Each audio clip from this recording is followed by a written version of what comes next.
Welcome to the Leadership Expose podcast. This podcast is for leaders at diverse levels and organizations around the world who are seeking to scale and transform their leadership, to level up their business, and to create an impact in the lives of people all around them.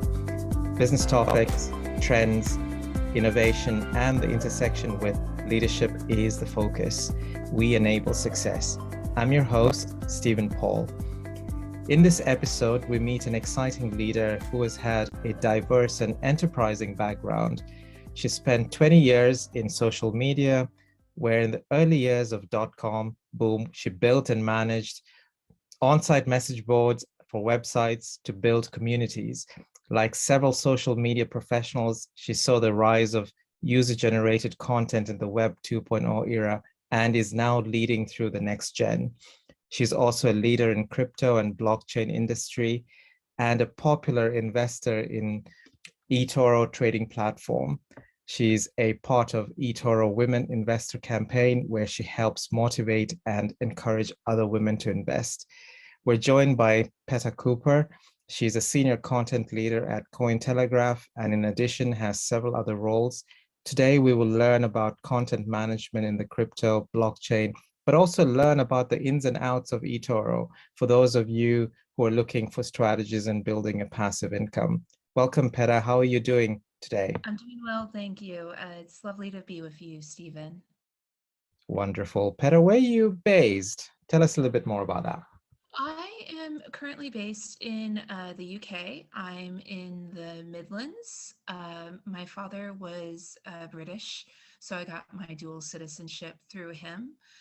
He grew up in Nottingham, so I spent a good part, of my childhood back and forth between the US and the UK. My mom is an American citizen, and I got the best of both worlds. And I remember my mom and my dad, they had me on a plane when I was 3 months old on Pan Am. You remember Pan Am? I remember Pan Am. Amazing. Yeah, I know.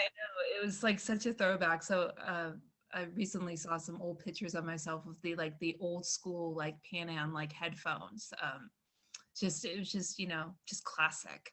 But yeah, and that's also given me a taste to travel too. And yeah, that's where I'm based. Okay. Wonderful, Peta. And we've been having very good weather for the last 2-3 weeks in the UK.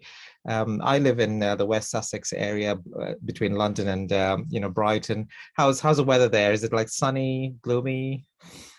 It's British weather, isn't it? I, Very I unpredictable. I completely agree. Completely agree. So, Peta, tell us a little bit more about your personal journey and then transition into professional journey. Yeah, so I mean, as young as I can remember, I always loved to write. I was always writing, writing, writing, writing, writing. And the school that I went to, they did a test on me, so I had a learning disability. But where my where my math skills were low, like my reading and my comprehension was quite high. I was quite above my grade level. So I knew that was always my passion.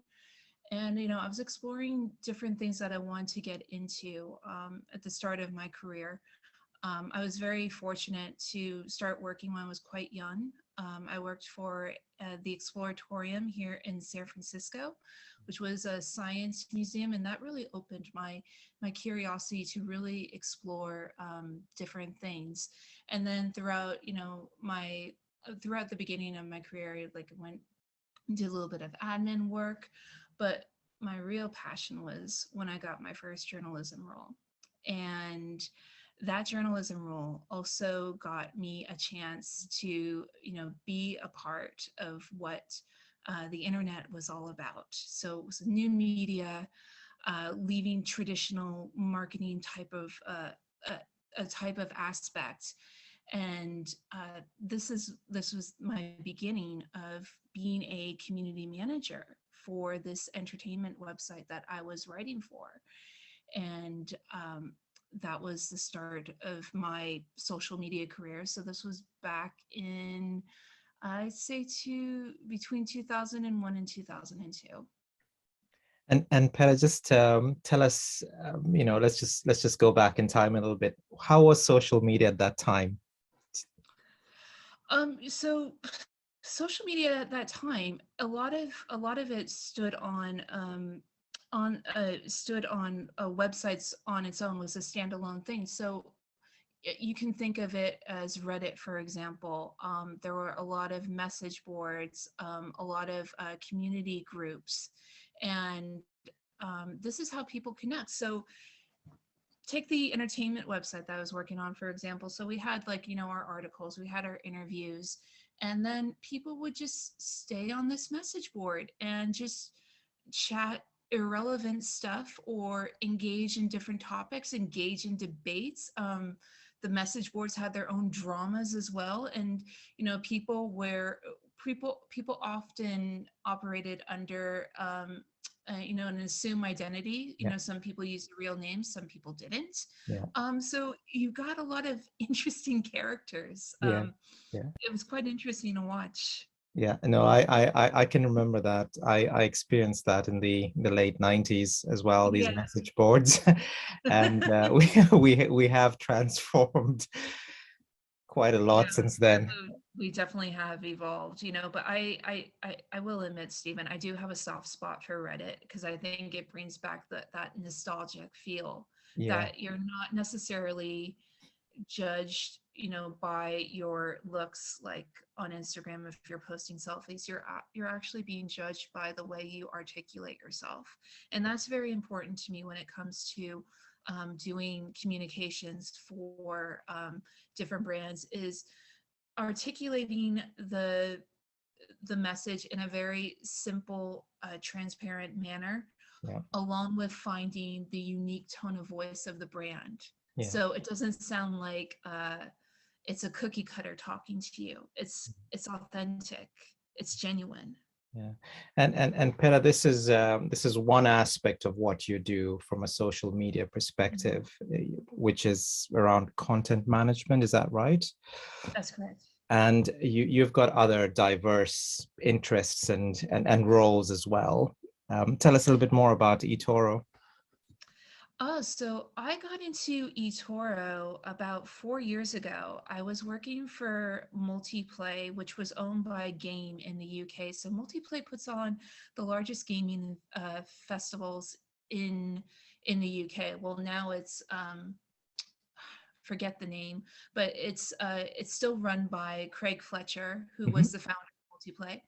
And through there, I met a very nice man, Jay Smith, who was really into Bitcoin. I believe Jay got into Bitcoin in 2012. So he did a tutorial on eToro.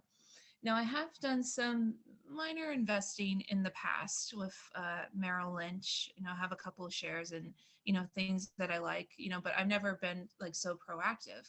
But when I saw eToro and being like a social media professional, I mean, it was such a game changer.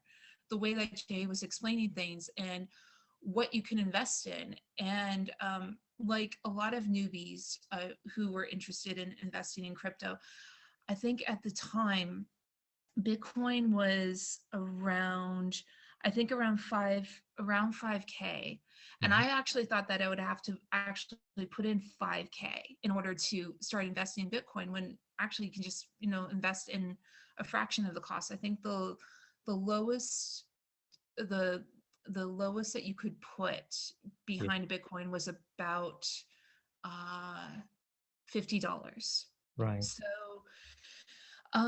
through Jay's tutorial, that's how I got into eToro, and Okay. I started trading in 2018. I got the tutorial in 2017 ish, and I wanted to do a lot of some practicing, because they have a virtual portfolio, which is really smart of them to put out for new investors in order to get the rhythm of trading.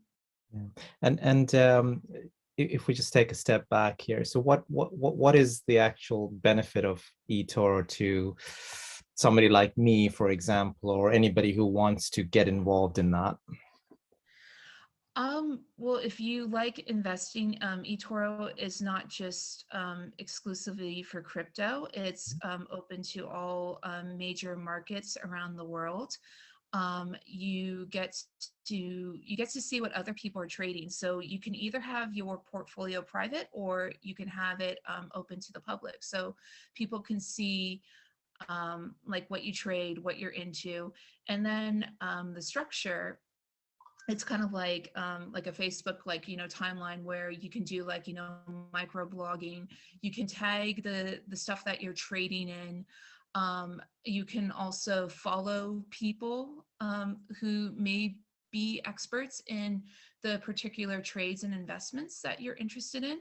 Yeah. You can also copy people on eToro, and they have their popular investor program, which I got accepted in December 2021, where you have to have a certain amount of copiers, you have to be at a certain risk level, and then the eToro team does an assessment of, like, your communications, how you lay out your strategy, and then you get accepted as a popular investor. And then eventually, when you get to the second level, the champion level, you can earn an extra $400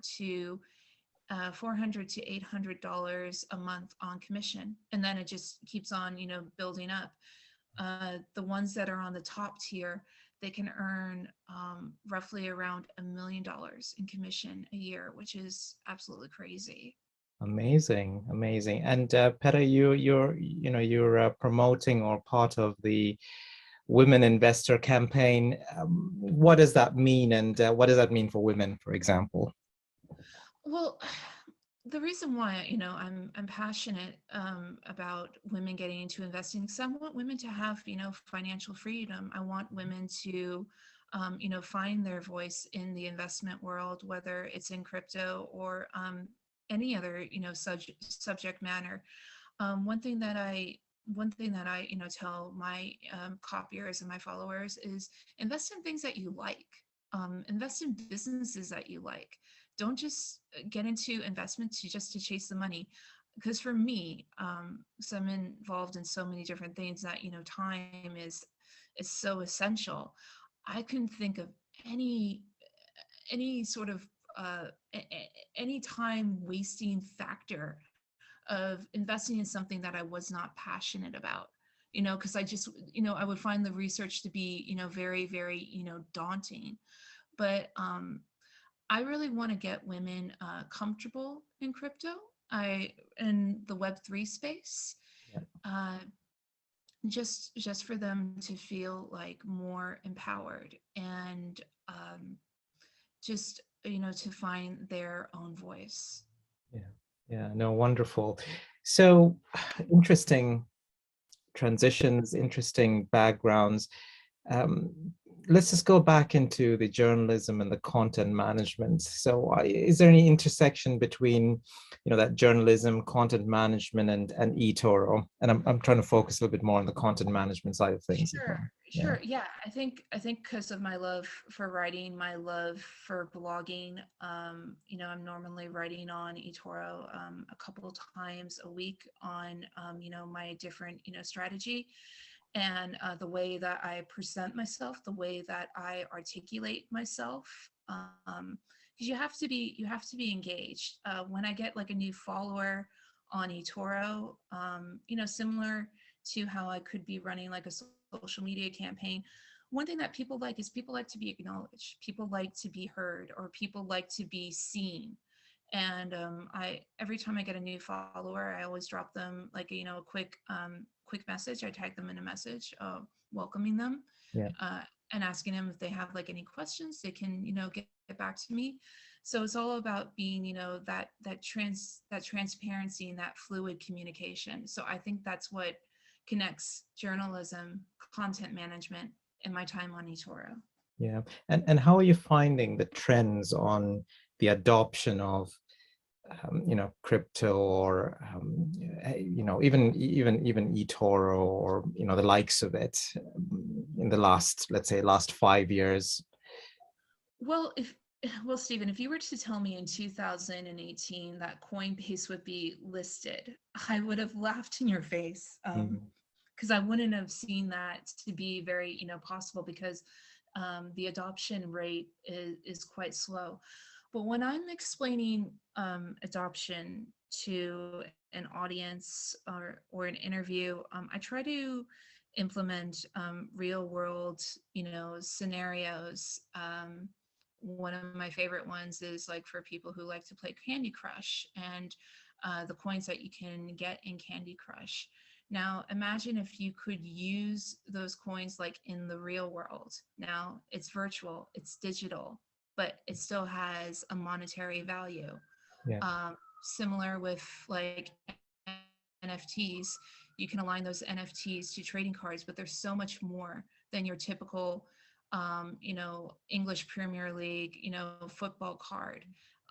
Imagine if that NFT, if we're gonna stick to the English Premier League, if that was like a VIP pass to go and like meet the players. Yeah. You have those unlockables and you have those utilities. And I truly believe aligning this and the .com bust, for example. During the like late 90s, like having a domain was one of the most like sacred things that you could have. Yeah. Everybody wanted a domain, everybody wanted a website. Um, and you could have like such a great name, but then if you had no purpose behind it or no utilities, it would be a bust. Similar to how I view crypto projects. Before I even invest in different crypto projects or see if they can have a play in real world adoption, I'm always asking myself, what is its utility and what is its purpose?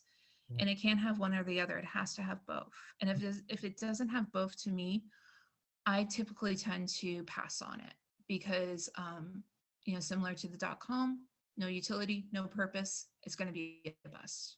Yeah. Yeah. And where does blockchain fit into the whole mix?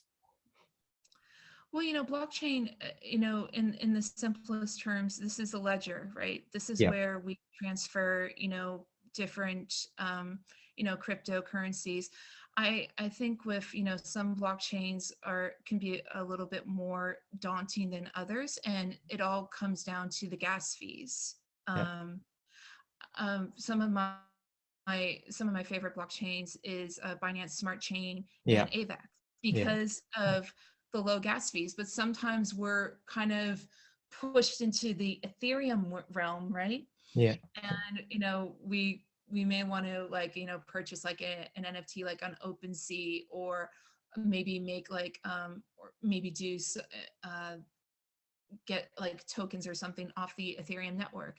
But then we're slapped with these astronomical fees that it just kind of kills the purpose. Yeah. So when it comes to blockchains, I'm always looking for the lowest gas fees and the most like interesting projects with the utility and purpose. Yeah. And Peta, do you interact with other businesses on these solutions, crypto and what you're doing on content management, eToro, and so forth?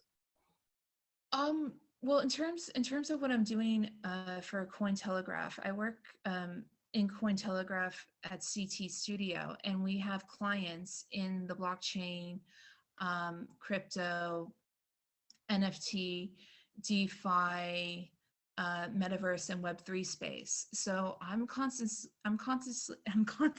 Sorry, uh, I am always seeing projects coming back and forth, and then this is where my content management comes into play.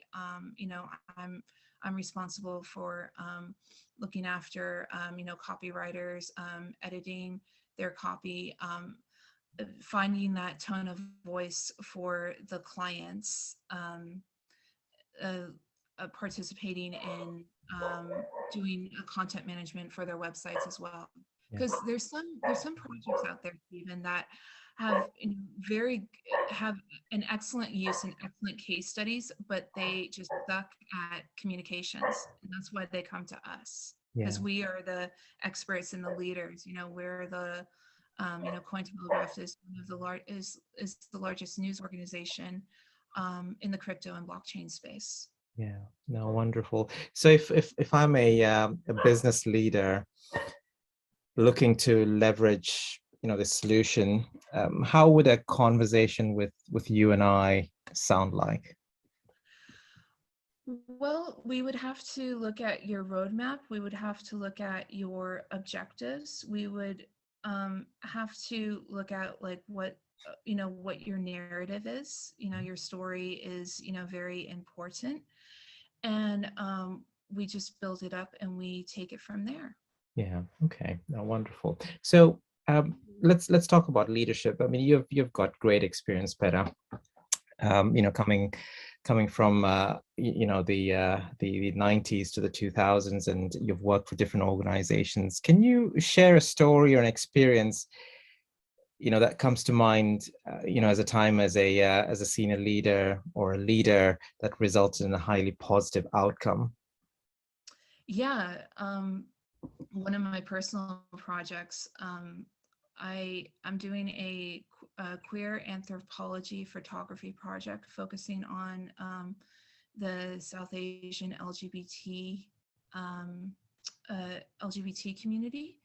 And what it is called Gasian Faces. And what I do is I take a headshot of the participant, and then they write on the paper who they are. And it can be almost, almost anything, in a sense. It doesn't necessarily need to be the person. They can just write anything. And then I merge the two images together, and I find it makes a very it's very intimate without being intimate, because you're seeing like the person's handwriting. And it's played a huge part in creating visibility for the community. And for those who are not out, they can still participate. They can wear a mask or disguise their face in any way they feel comfortable. Because again, this goes back to my passion for stories and narratives, that I believe that everybody's voice should be heard. And it's gotten lots of coverage in the UK as well as in the US. And when I get into projects, Stephen, or when I find my next career path, um, I'm always looking at what's gonna make me happy. Mm-hmm. I don't want to work. I want to have fun. And Yeah. I know that maybe some of your audience was like, well, it can't always be fun, Peta. But for me, that's how it always is. That when it comes to crypto, because of my connection with, eToro, with what I'm doing with CT Studio, it never feels like a day of work to me. And I think that's always a very high ambition we all have, like going to work when it doesn't feel like work. And Yeah. that's always what I try to aim for. Yeah. As soon as I feel stagnant, or as soon as I feel I can't grow further, I know it's time for me to move on. Yeah, yeah. No, absolutely. And with the passion you mentioned, do you feel that there is shifts in mindsets of people as they view those images and so forth? I do. I recall a time when I was a radio presenter. I was doing a late night radio show, and the topic of sexuality came out. Yeah, And I actually came out to my audience, yeah, and my audience was a very conservative audience. Majority of them South Asian, in their 40s to 60s, probably up to their 70s. Because what people don't realize is, a lot of people who listen to late night radio, some of them are very lonely, and they feel like a personal connection with the host. So I actually had one of my avid callers, call me, and he was a little disappointed. And I played a couple songs, back to back, and I was just, explaining to him my journey and my story. And I I tried to make it seem like it's still me. but this is just a different part of me that I don't necessarily always put out to the public. Yeah. But I'm still the same person. Yeah. And something clicked in his head. It's like, you're right. You still are the same person. Mhm. So, it's funny. I find the participants who do Gation Faces, they feel very liberated. They're getting their story out, whether they're behind a mask or not. And for those who are behind the mask, coming out, it's a very private and personal journey with no expiration date. True. And for me, I sometimes think, well, maybe 5 years from now or 10 years from now, that mask that they're wearing in the picture is going to Yeah. come off, like, metaphorically. And Yeah. then they can, be the person they were born to be, live the life they love, and love the life they live. Yeah. Yeah. No, wonderful. So, pandemic hit us a couple of years ago. We still are in that phase. Are you seeing any upticks or trends with the work that you do as a result of pandemic? Well, I was one of the fortunate ones, luckily, because my work can be done anywhere around the world, which is why I have the luxury of working between the US and the UK. Other people, unfortunately, they don't have that privilege. But going back to, my first job as a journalist, it was a remote job. Um, our main office was based in New York. I was living in California. Yeah. I had daily communications with my editor. I knew what I had to do in terms of just getting the work done and, having it up. And I think what the pandemic has taught us is that we don't necessarily have to be in an office. Although I'm open to a hybrid position, but I prefer, to have that bit of autonomy. I love my autonomy. And so for me, the pandemic wasn't, necessarily a struggle, but I know that's not the case for a lot of other people. But I think, some businesses, they can look at these case studies and see that, we've done quite well. uh, in terms of, and it's also opened the conversation of mental health too, that we've become, like, more aware and more sensitive. Yeah. Whereas I think if we didn't have the pandemic, we would still be fighting the same battles. But now we have, um, I think the power lies with employees now versus employers, Yeah. because now employees now can call the shots of, what they want to get out of the job in terms of helping their mental health and well-being. And I think that's very important. And Yeah. I know that this is it's probably here to stay. Yeah, I completely agree. Wellness is on the top of list from a leadership perspective, from a people perspective. You mentioned rightly mental health. This is very critical. Hmm. So, from your perspective, Peta, what are some of the important topics or trends on your mind these days that you feel would impact, your ecosystem of businesses or leaders on their journeys and basically what they need to focus on? Well, I technically left social media last year, and my reason for that was the TikTok generation. I don't get TikTok, and uh, the thing is that where I see it is a benefit. I think it needs to be utilized properly. I think that social media in general, there needs to be a huge overhaul. There's too many clout chasers. There's so much drama. Mhm. I personally took an 8-month break off social media for my own mental health and well-being, because I think being in social for 20 years, for my own mental health, I was constantly, like, switched on.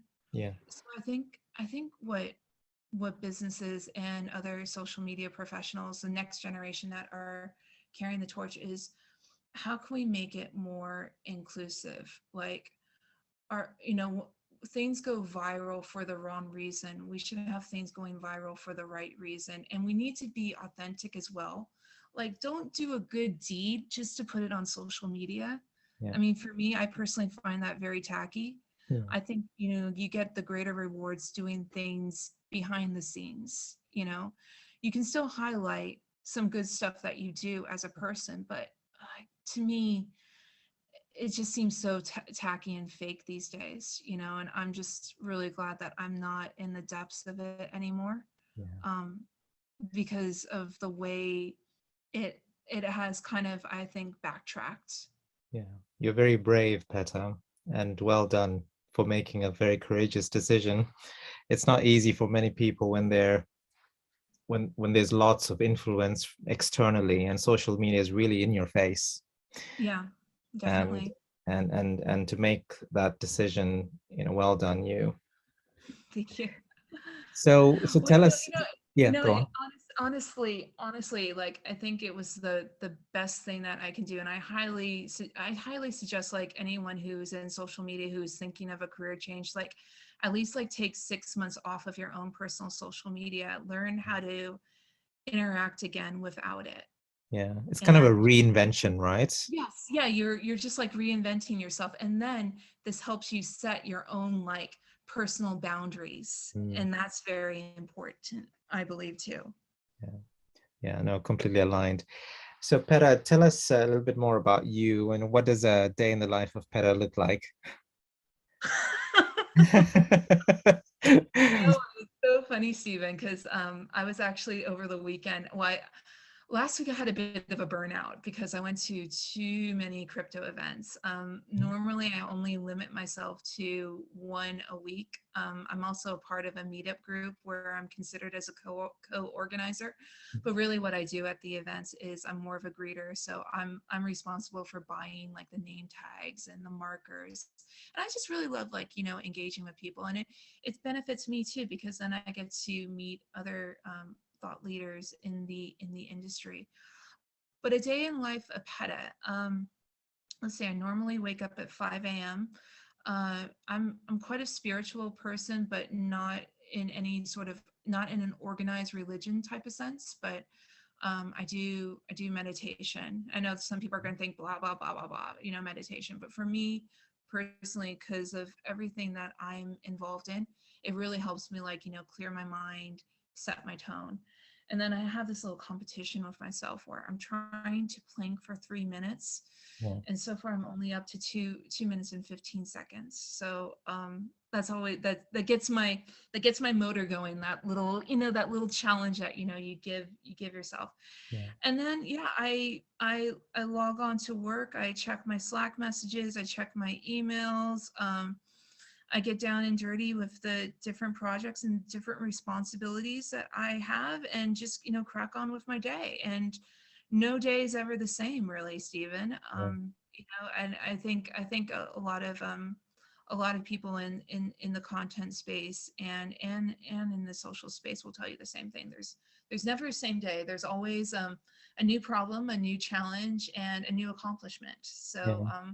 I always look forward to all the October surprises that come at me, whether they're good or Yeah, bad. it's fast paced as Yeah, you mentioned, yeah, and to manage that, you touched upon a very important aspect, which is meditation. For me, it is big. I mean, 15 years ago, well, 10 years ago, 15 years ago, I looked down upon meditation as, oh well, that's out there, and not really for me. But especially in the last 5 years and even more recently, that is really helping me to clear my mind and to center myself and really focus, especially in this world where we are, fast paced, lots of things happening, lots of competing priorities, cluttered mindset and so forth. So I commend you on you mentioning about meditation and how that's actually supporting you, because that's important to me as well. yeah, no, definitely. And I think you touch on a very good point. In my industry, especially, and in social media, lots of noise pollution, lots Mm, of things at you at once, lots of obligations that you got to do. Um, and just having that, for me, my practice, I meditate twice a day, 20 minutes. Very, very simple. I have a list of my intentions and my goals that I read out loud, and I also read out my wedding vows, to remind me of my promises to my wife Yeah. and to be that supportive partner. And then I go into my meditation, Yeah. 20 minutes, Amazing. feeling Amazing. really just like recharged. It's amazing. It's a it's a different feeling, isn't it? Once you've Yeah. done that, Yeah. and yeah, and it sounds like you've got a good ritual there in place. All right, so Peta, what's the next big business adventure or personal adventure for you? Yeah, so I actually started my own crypto philanthropy project. It's called angeldrop.io. I was inspired by it because in crypto communities, especially when it's uh, has something to do with a token or a coin, what project leaders usually do is they reward their communities by doing these like airdrops, and sometimes it's just collecting people's wallet addresses and then just dropping the coins, or sometimes they have to do tasks in order to receive the airdrop, and that could be something as simple as subscribing to the project's like YouTube channel, or joining the project like Telegram, or retweeting a pinned tweet. Mhm. So what Angel Drop does is I'm collecting projects both from the crypto and non-crypto space, and then I have the project owners fill out a form and supply their wallet addresses, and then put it in a blog, and do some self promotion. But obviously it's really up to the project manager, to the project owners, like how they want to like utilize the link. But what I'm trying to do is I'm trying to get community members to give back to the project, similar to how the projects would give to them. So a random person can just do like an airdrop, like maybe put in $100 worth of ETH towards a project that they like, and it's a nice thing to do. And it's just building that community, because I believe that the crypto community, we're very generous, we're a Yeah. very like low key community, we don't like to have a lot of attention. Mhm. So to be able to showcase these projects to folks, I think it's definitely going to be a very organic type of journey. And then I have another thing to align with that project. It's called Santoshi Secret Santa, and it's not celebrating Christmas, it's celebrating a Bitcoin white paper day. So you can go to Mhm. angeldrop.io, Yeah. sign up for Satoshi Secret Santa. And what it is you provide your nickname, your email address, your type of wallet, and your wallet address. And then July 1st, I'm going to close it, and then I'm going to match people. And then on October 31st for Bitcoin White Paper Day, the individuals that I match, they'll exchange tokens. So they'll drop something in someone's wallet, and the other person will drop something in their matching partner's wallet. So Wow, that's hopefully, exciting. I think it's cool. It's going to be a good social experiment. One of my colleagues brought up to me that it has been similar things like this have been done before on Reddit. So I'm just branding it as Satoshi's Secret Santa, since it's celebrating Bitcoin's White Paper Day. I like that idea, Peta. I definitely like that idea. And what is that? Well, you should What is that you website should. again? It's angeldrop.io. So I'll expect to see an email from you, Stephen. Hopefully you'll I, sign up. yes, absolutely, Peta. Absolutely. Okay, so we're coming to a close very shortly. Tell us, Peta, can you share with us any closing messages, or an action or a challenge to other leaders or people in the audience in your ecosystem? Yeah, I think going back to what I said earlier in this interview is like, if you felt like me during the pandemic, well, if you felt like me during like 2021, like just trying to like figure out like what your next steps are, find something that you love. Find something that it's not going to feel like work, where you can really like, put your passions in, where you can really align to, oh, I don't know, like different meetup groups that align to where you want to work. So for me, I have a list of different like meetup groups in the crypto space. So every week I'm always meeting a lot of interesting and inspiring people. And then that's helping me make, certain connections for different business lines for Cointelegraph, and helping, my colleagues, whether they're in the partnerships department or the biz dev department. So you just really want to find something that's just going to, give you that joy, give you that fun, And I really do believe in this whole motto that I've said earlier: live the life you love and love the life you live.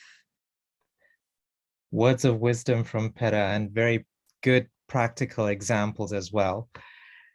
Thank you very much, Peta, for being with us today and sharing your journey. Thank you.